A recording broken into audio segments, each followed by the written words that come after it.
YouTube देखने वाले सारे बहन भाई हमारी हाथ जोड़कर राम राम। आज है वामन एकादशी, तो करते हैं कथा। कथा सुनने के लिए चैनल को सब्सक्राइब कीजिए, लाइक कीजिए और पूरी कथा सुनिए। जब तक पूरी कथा नहीं सुनोगे पता नहीं चलेगा कौन सी एकादशी है, उसका महात्म्य क्या है, इसका फल क्या है। तो सभी एकादशी की कथा सुनिएगा। अब शुरू करते हैं कथा।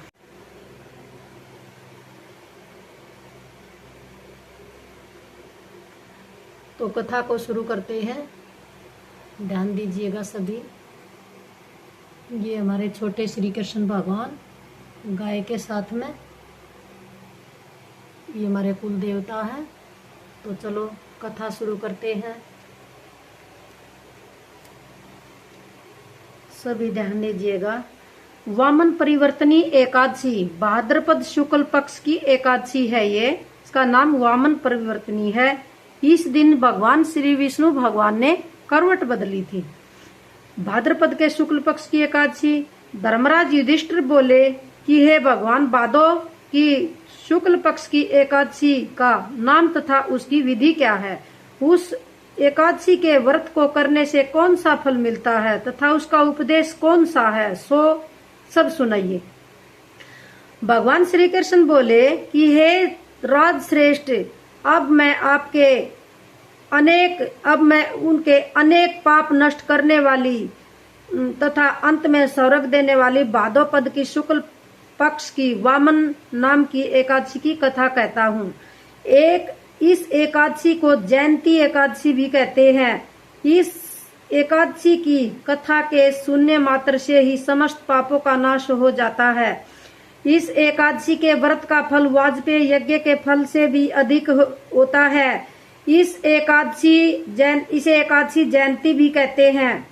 एकादशी की कथा से नीच और पापियों का उद्धार हो जाता है। यदि कोई धर्मपरायण मनुष्य इस एकादशी के दिन मेरी पूजा करता है तो मैं उसे संसार की पूजा का फल देता हूँ। जो मनुष्य मेरी पूजा करता है उसे मेरे लोक की प्राप्ति होती है, इससे कंचित मात्र से भी संदेह नहीं है। जो मनुष्य इस एकादशी के दिन वामन भगवान की पूजा करता है वह तीनों देवता अर्थात ब्रह्मा विष्णु महेश की पूजा करता है। जो मनुष्य इस एकादशी का व्रत करते हैं उन्हें संसार में कुछ भी करना शेष नहीं रहता। एकादशी के दिन श्री विष्णु भगवान करवट बदलते हैं, इसलिए इसे परिवर्तनीय एकादशी भी कहा जाता है। इस पर श्री युधिष्ठिर बोले कि हे भगवान, आपके वचनों को सुनकर मुझे महान संदेह हो रहा है कि आप किस प्रकार सोते तथा करवट बदलते हैं। आपने बलि को क्यों बांधा और वामन रूप धारण करके क्या लीलाएं रची? चातुर्मास्य व्रत की विधि क्या है तथा आपके शयन करने पर मनुष्य का क्या कर्तव्य है, सो सब विस्तार पूर्वक कहिए। श्री कृष्ण भगवान बोले कि हे राजन, अब आप पापों को नष्ट करने वाली कथा का श्रवण करें। अब इस कथा की शुरुआत होती है। अब इन्होंने बता दिया कि कब कैसे हुआ था। अब कथा शुरू होती है। त्रेता युग में एक बलि नाम का दानव था। वह अत्यंत भक्त, दानी, सत्यवादी तथा ब्राह्मणों की सेवा किया करता था। वह अपनी भक्ति के प्रभाव से स्वर्ग में इंद्र के स्थान पर राज्य करने लगा। इंद्र तथा अन्य देवता इस बात को सहन नहीं कर सके और भगवान से प्रार्थना करने लगे। अंत में भगवान ने वामन रूप धारण किया और अत्यंत तेजस्वी ब्राह्मण बालक के रूप में राजा बलि को जीता। इस पर युधिष्ठिर बोले कि हे जनार्दन, आपने वामन रूप धारण करके बलि को किस प्रकार जीता, सो सब विस्तार से समझाइए।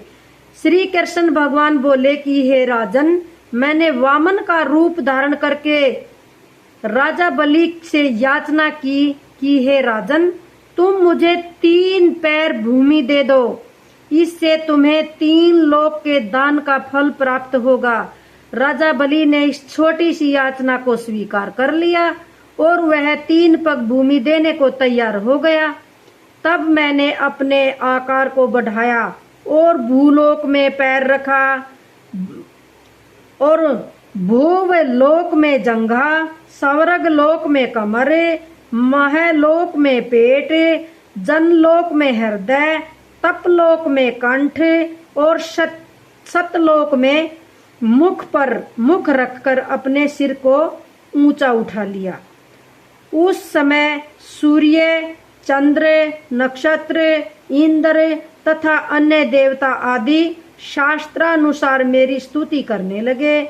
उस समय मैंने राजा बलि को पकड़ा और पूछा कि हे राजन, अब मैं तीसरा पैर कहाँ रखूं? इतना सुनकर राजा बलि ने अपना सिर नीचा कर लिया। उस पर मैंने अपना तीसरा पैर रख दिया और वह भक्ति दानव पाताल को चला गया। जब मैंने उसे अत्यंत विनीत पाया तो मैंने उसे कहा कि हे बलि, मैं सदैव तुम्हारे पास ही रहूंगा। भादों के शुक्ल पक्ष की एकादशी को परवर्तनी नामक एकादशी के दिन मेरी एक प्रतिमा राजा बलि के पास रहती है और एक अक्षीर सागर में शेषनाग पर शयन करती है।